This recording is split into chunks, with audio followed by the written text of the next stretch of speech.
오늘 여러분과 함께 생각해 보고 싶은 주제는요, 우리가 구원받은 과정이 어떻게 진행되느냐라는 겁니다. 굳이 구원을 받았는데 어떤 순서에 의해서 구원을 받았는가, 그것까지 생각해야 할 필요가 있을까라고 생각하는 분이 계실지 몰라요. 그런데 우리가 어떤 순서에 의해서 구원을 받았는지 아는 것은 굉장히 중요합니다. 왜 중요하냐면 구원의 과정을 정확히 이해하면 할수록 인간의 구원은 전적인 하나님의 은혜구나라는 것을 인정할 수밖에 없습니다. 그러니까 우리의 구원이 인간이 한 게 하나도 없다라는 것을 우리가 알면 알수록 하나님의 그 전적인 은혜, 전적인 사랑에 우리는 정말 겸손하게 감사할 수가 있어요. 자, 이제 구원의 과정이 어떻게 진행이 되는가, 오늘 우리가 읽은 본문을 중심으로 해서 살펴보겠습니다. 구원의 과정을 우리가 이해하기 위해서는 정리하고 이해하고 넘어가야 될 한 문구가 있어요. 그게 바로 성령의 선물이라는 문구입니다.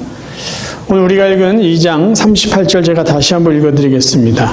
베드로가 이르되 너희가 회개하여 각각 예수 그리스도의 이름으로 세례를 받고 죄사함을 받으라. 그리하면 성령의 선물을 받으리니.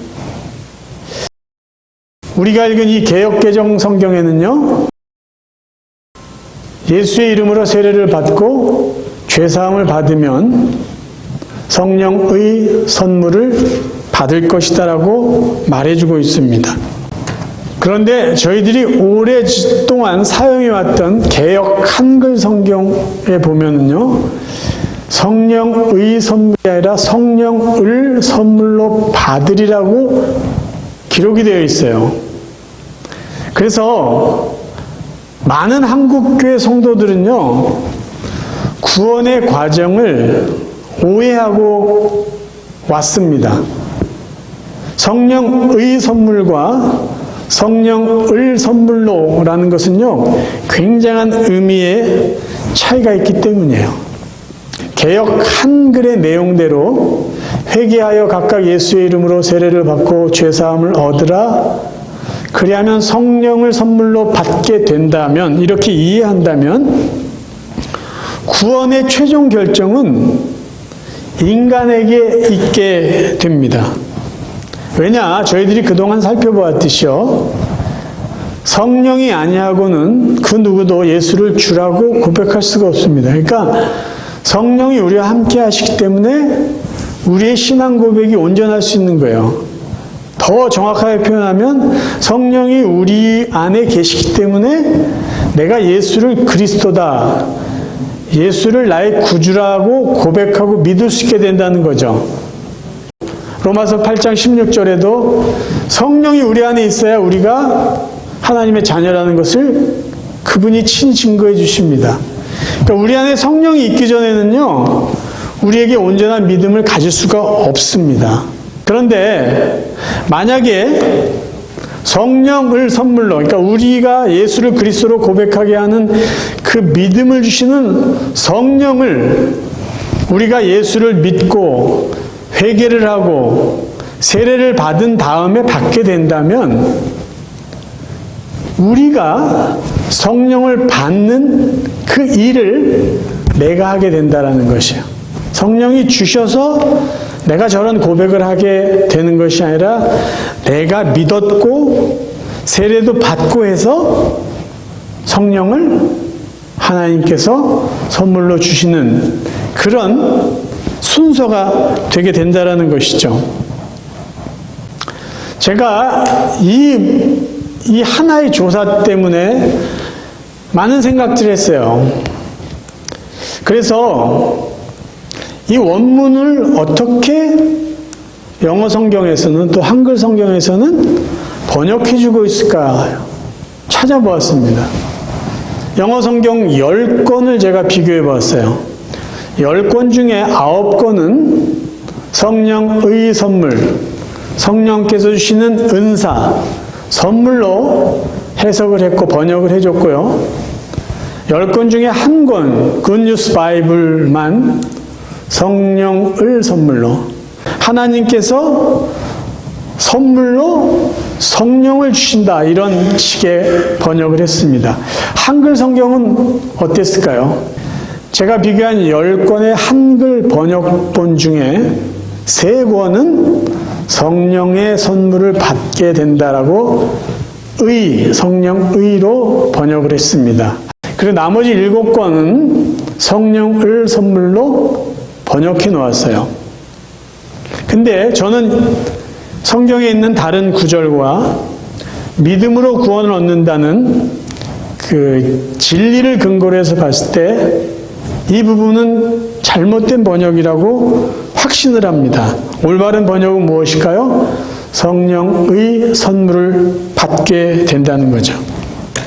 우리가 예수를 그리스도로 고백하는 온전한 믿음이 있을 때 하나님께서는 성령의 은사들을 우리에게 주신다라는 말씀이에요.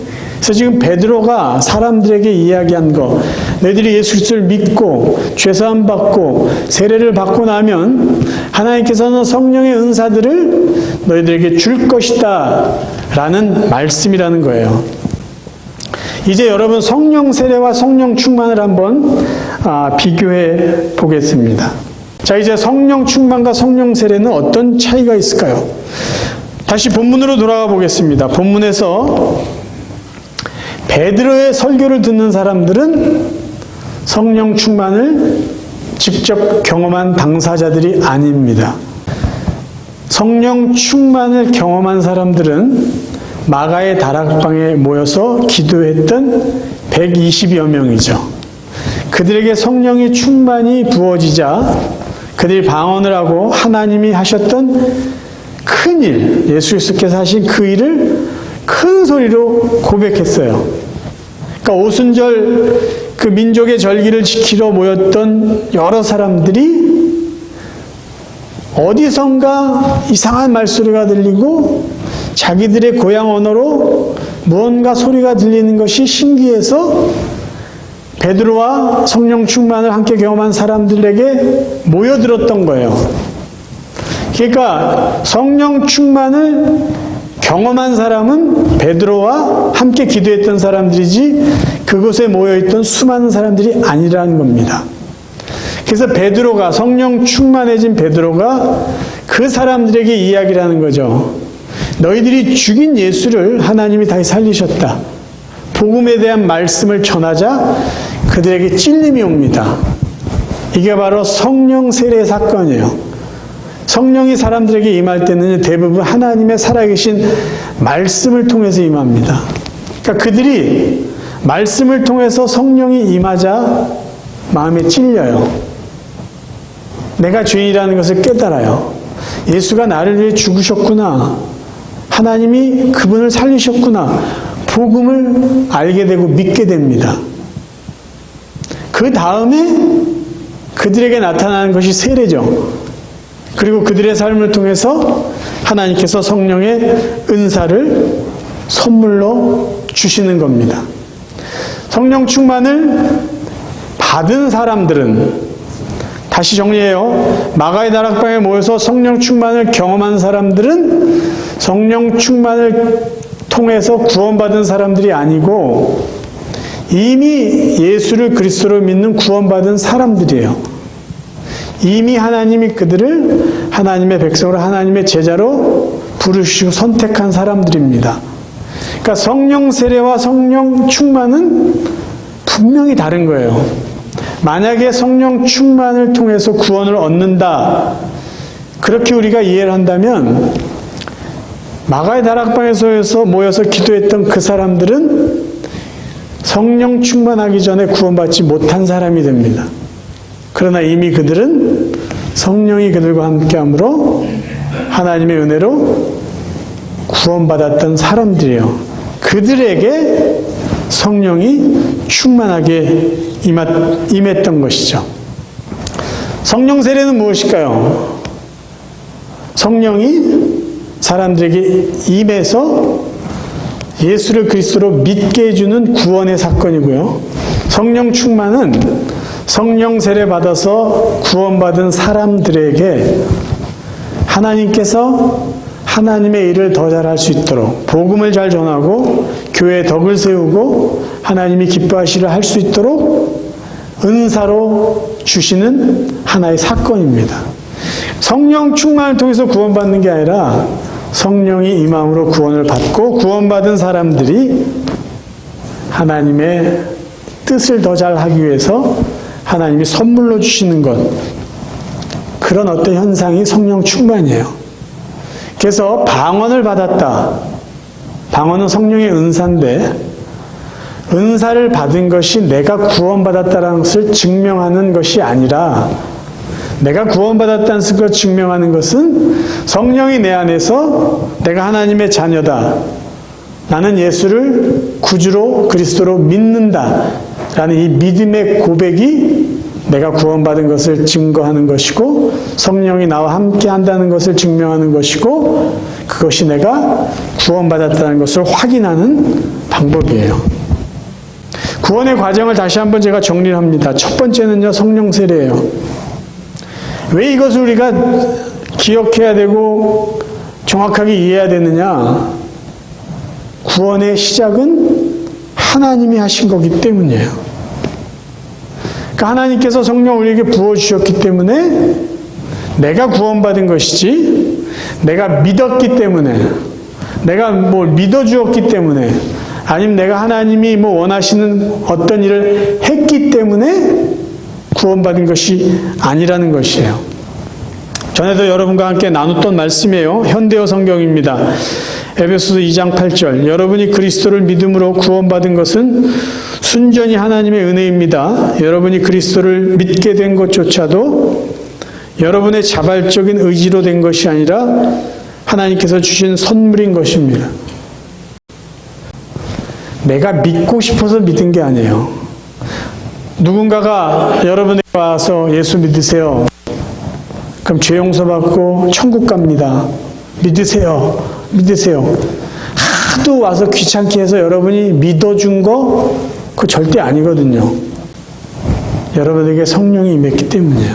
하나님이 여러분에게 믿음을 주셨기 때문이에요. 그래서 구원의 첫 번째 단계는요, 하나님이 하셨다는 겁니다. 하나님이 여러분에게 성령을 주시고 여러분에게 믿음을 주셨기 때문이에요. 그 다음 단계가요, 세례입니다. 물세례. 내가 구원받았다는 것을 확신하는 사람은요, 세례를 받게 되어 있어요. 근데 여기서 또 기억해야 될 게 뭐냐면, 세례를 받는 것이 구원을 받는 것이다라고 오해하셔서는 안 돼요.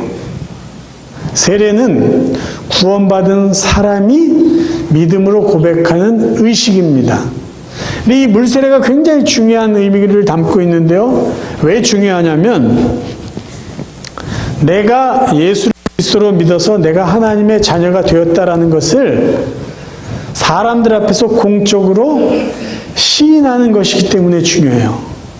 그래서 여러분 어디서 세례를 받았느냐는 굉장히 중요합니다. 왜냐하면 여러분이 세례를 받았을 때 그 자리에 함께한 사람들은 여러분이 약속한 사람이에요. 무엇을 약속했냐면, 나는 이제 하나님의 자녀로 하나님이 기뻐하시는 삶을 살겠습니다라고 약속한 사람들이에요.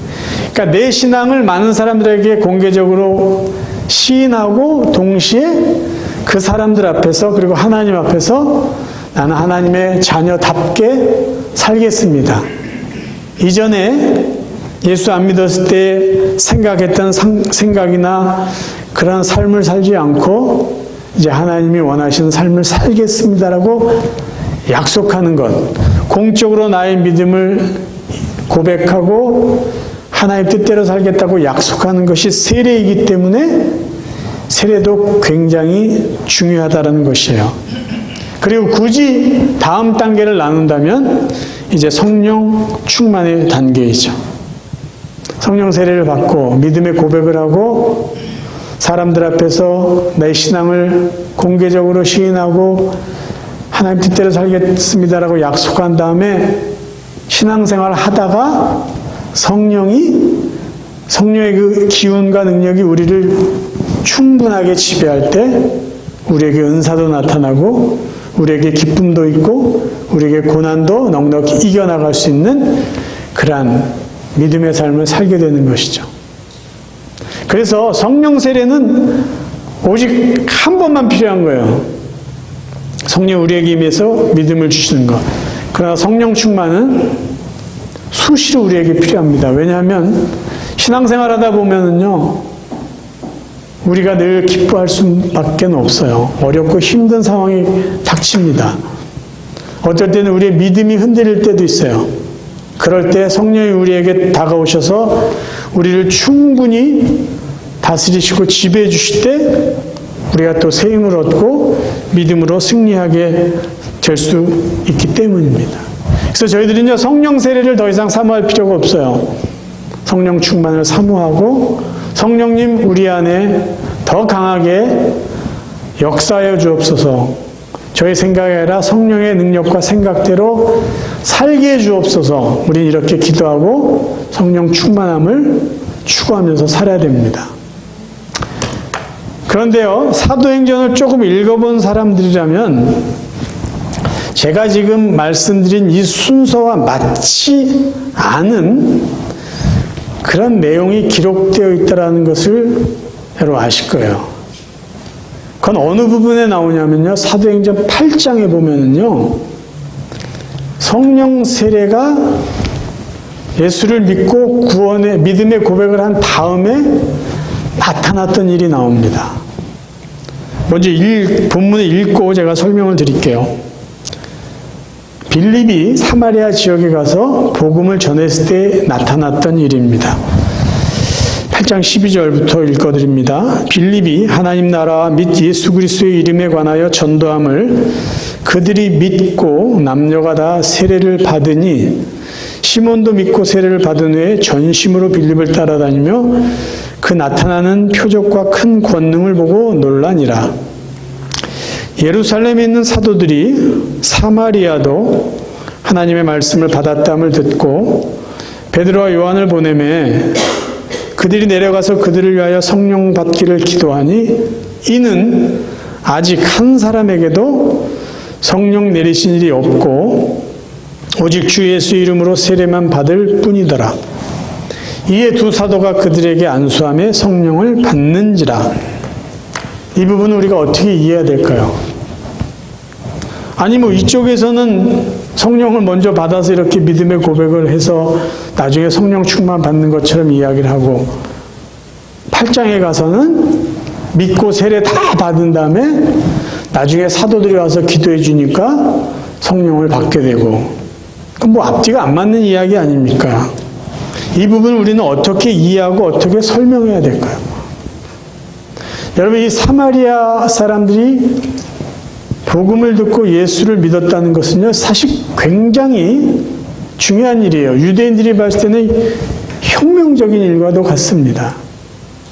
먼저요, 하나님께서 사마리아 사람들에게 성령을 늦게 보내주신 이유는요, 유대인과 사마리아인과의 역사적인 아픔과 그들의 관계 때문입니다.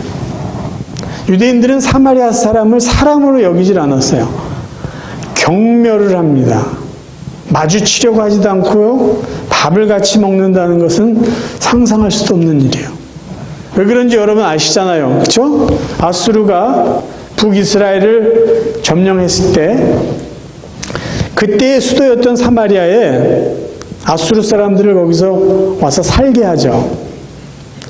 그래서 그 사건 이후로요, 유대인들은 사마리아 사람들은 더러운 이방인의 피가 섞였다, 그렇게 여기면서 멀리했어요.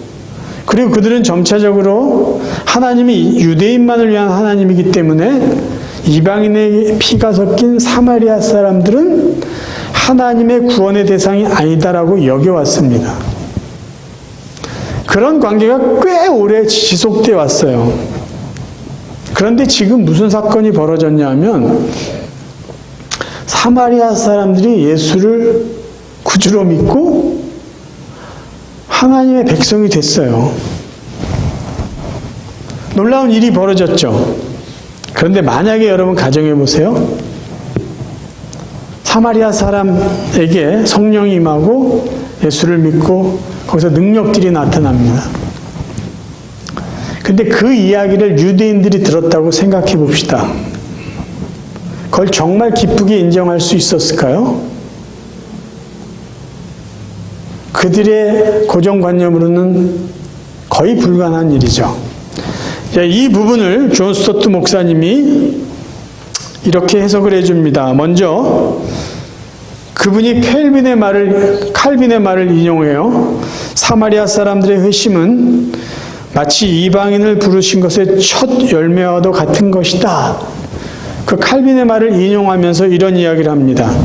유대인들에게 사마리아 사람들이 예수를 믿어 구원을 받았다는 사실에 대한 반응은 중대한 진보와 동시에 커다란 위험이 내포된 순간이다.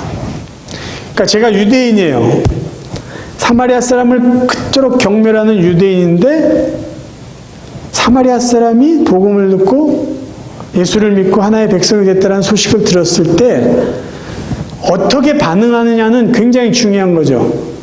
만약에 맞아, 하나님이 사마리아 사람도 사랑하시라고 인정을 한다면요, 유대인 공동체에서는 굉장히 위험한 발언이에요. 그렇죠? 동시에 마저 하나님도 사마리아 사람들을 사랑하셔 라고 인정한다면요, 이 복음의 상당한 진보를 인정하는 사건이 될 수도 있어요. 그러니까 이 판단을 내리기에는 쉽지 않아요. 그래서 하나님은 성령을 사마리아 사람들에게 내려주신 것을 의도적으로 늦추신 거죠. 그리고 그 사이에 무슨 일을 하셨나요? 정통 유대인의 사도인 베드로와 요한을 그곳에 가게 하십니다. 그곳에 가게 하셔서 확인을 하는 거죠. 먼저 뭘 확인해요? 이들도 예수를 구주로 믿는구나. 근데 아직 그들에게 성령이 임하지 않은 것을 베드로와 요한이 보고 어떻게 하느냐? 그들을 위해서 기도해 줍니다. 성령이 임했어요. 자, 조금 전에 이야기했던 유대인의 입장에서 사마리아인들이 구원을 받았나 안 받았냐를 유대인 입장에서 논쟁할 이유가 더 이상 없어진 거죠. 왜요? 누가 증인이에요? 베드로와 요한이 증인이에요. 정통 유대인 사도가 직접 가서 기도했을 때 성령이 임했기 때문에 베드로와 요한이 사마리아 구원의 증인이 되었던 것이에요. 그런데 왜 오늘날 이런 일이 없을까요? 왜 이런 식의 특별히 성령이 누군가가 안수해줄 때 임하는 일이 없을까요?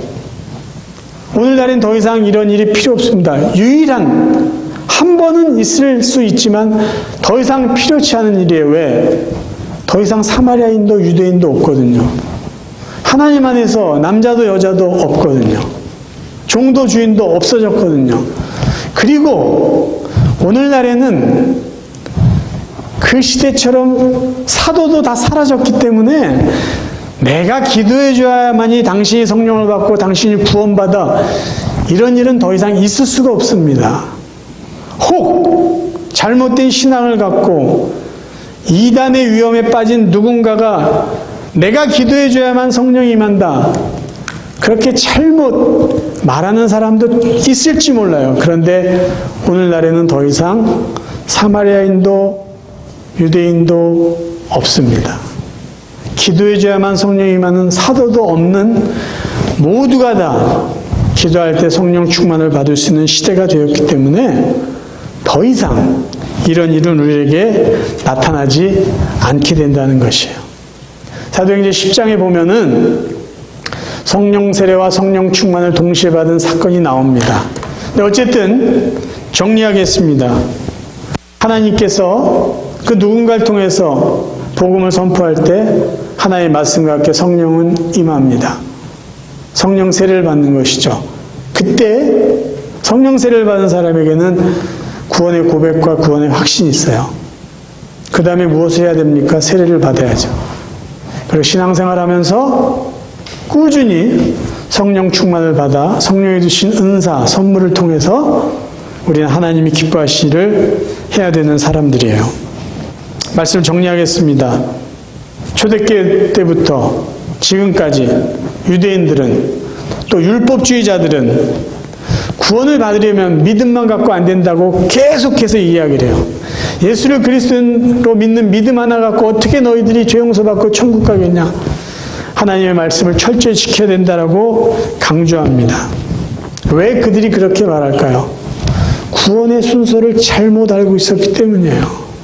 구원은 인간이 무엇을 했기 때문에 하나님이신 은혜에 인간이 숟가락 하나라도 얹어서 얻어내는 결과가 아니라 인간은 그 무엇도 할 수 없고 하지도 않았음에도 하나님이 성령을 보내주셔서 하나님의 은혜로 구원받게 하셔서 믿음까지도 주셔서 구원을 주신 하나님의 은혜예요. 그 다음에 우리가 성령 충만을 통해서 하나님의 말씀대로 살아가는 것이죠. 구원은요, 인간이 한 게 하나도 없습니다. 처음부터 끝까지 하나님의 은혜로, 하나님의 사랑으로 시작되고 완성되는 것이에요. 그럼에도 불구하고 아직도 사람들에게 구원의 이 과정을 혼란하게 만드는 성경 구절이 하나 있어요. 요한계시록 3장 20절이에요. 볼지어다 내가 문 밖에 서서 두드리노니 누구든지 내 음성을 듣고 문을 열면 내가 그에게로 들어가 그와 더불어 먹고 그는 나와 더불어 먹으리라. 이 구절은요, 전도할 때 아주 중요하게 사용하는 대표적인 구절이에요.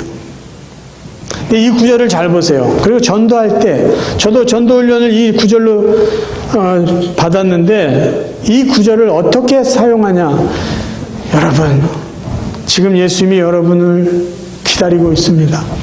여러분이 마음의 문을 열고 예수를 받아들이면 예수님이 여러분 안에 들어가고 여러분이 구원을 받습니다. 그렇게 전도해요. 이건 잘못된 적용입니다.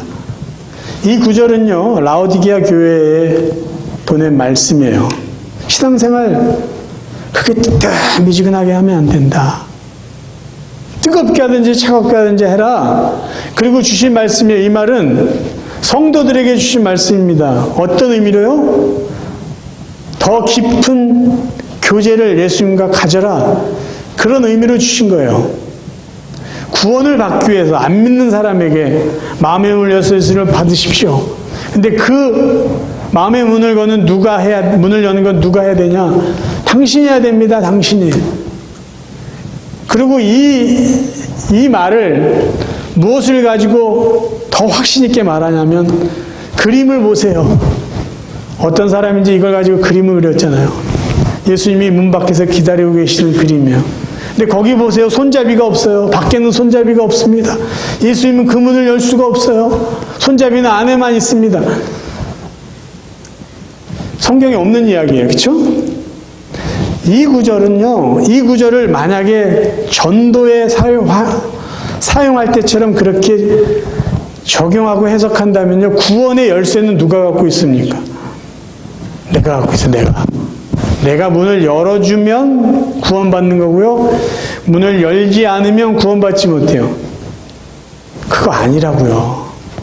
그거 아니에요. 구원은 하나님이 시작하신 거예요. 시작하신 분이기 때문에 완성하실 거예요.